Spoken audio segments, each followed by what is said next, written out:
the strings. But now, the narrative has changed.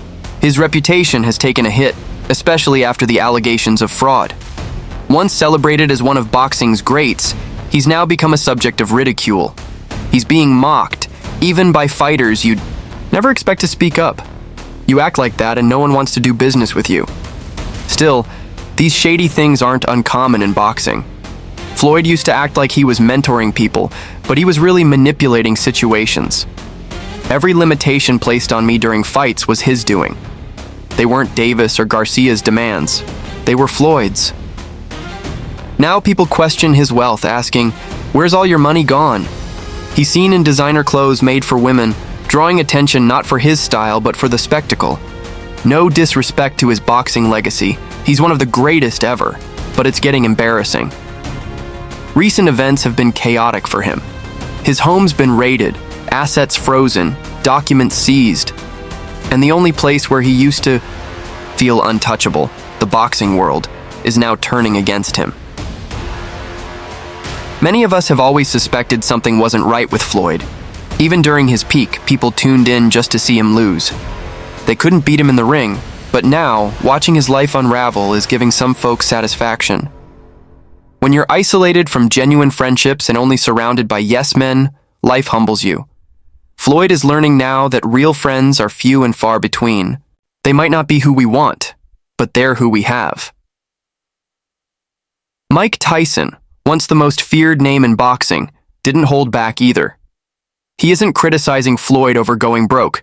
Tyson himself filed for bankruptcy. What angers him is the alleged scams, fraud, and tax manipulation. Floyd keeps denying everything, but the evidence says otherwise. Tyson said it straight. The stuff found in Floyd's home is enough to lock someone up. But because Floyd is a legend, they're extending investigations rather than putting him behind bars immediately. Tyson wasn't just upset about the alleged crimes. He was mad that Floyd had the nerve to lie. There's only one step from the limo to the gutter, he warned. The part that disgusted Mike was the blatant denial in the face of clear evidence. He's delusional, Tyson said, frustrated that someone could deny crimes with documented proof. How can you lie to tax officials when they have physical evidence against you? Tyson even used himself as an example. I committed way more crimes than you, he said, but I never denied the ones I did. That's what separates them. Floyd keeps lying, trying to uphold an image. Mike's been real about his wrongs. Their beef isn't new. Tyson lost all respect for Mayweather after he disrespected Muhammad Ali. So watching Floyd's fall from grace doesn't shock him one bit. It's almost like he saw it coming and didn't mind. Tyson noted how fighters growing up, even Floyd, used to idolize him.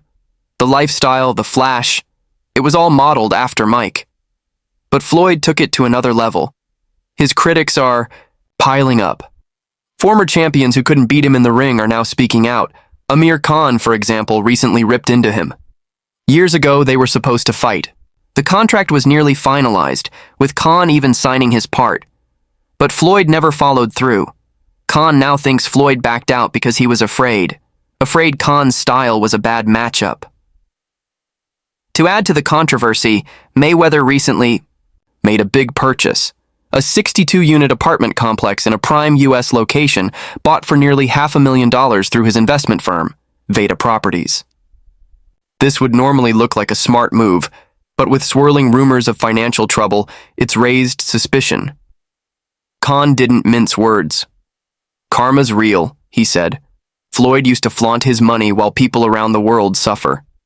He continued, criticizing Floyd's arrogance and lavish spending, throwing money in strip clubs while the world is struggling. To Khan, it's not just tasteless, it's offensive. Floyd's behavior outside the ring is just as questionable as his dodging of serious contenders inside the ring. His political choices, like publicly supporting Israel during the Palestine conflict, also added fuel to the backlash. Those who once stood by Floyd now seem to be gradually distancing themselves, and the boxing world is watching closely. It's not just the legends or former champions. Even young, rising fighters are taking notes, wary of following too closely in Mayweather's footsteps. The controversy has become a blueprint of what not to do once the spotlight fades. Former Olympian Shakur Stevenson recently spoke on a podcast, warning young fighters to learn from what's happening to Mayweather. There's always that temptation to flash it, live large, show the world you made it, Stevenson said. But Floyd's situation right now is a cautionary tale. You don't want to go out like that. Protect your peace, your money, your name. At the same time, Mayweather himself has not been silent, at least not entirely. While no full interview has been released, small clips have surfaced where he appears to be dismissing the criticism, attributing it to jealousy and saying, "They want to see me fall, they always have. But I'm still standing, still rich, still the champ." However, those words ring differently now. Without the glow of dominance in the ring to back them up, they sound more like deflection than confidence.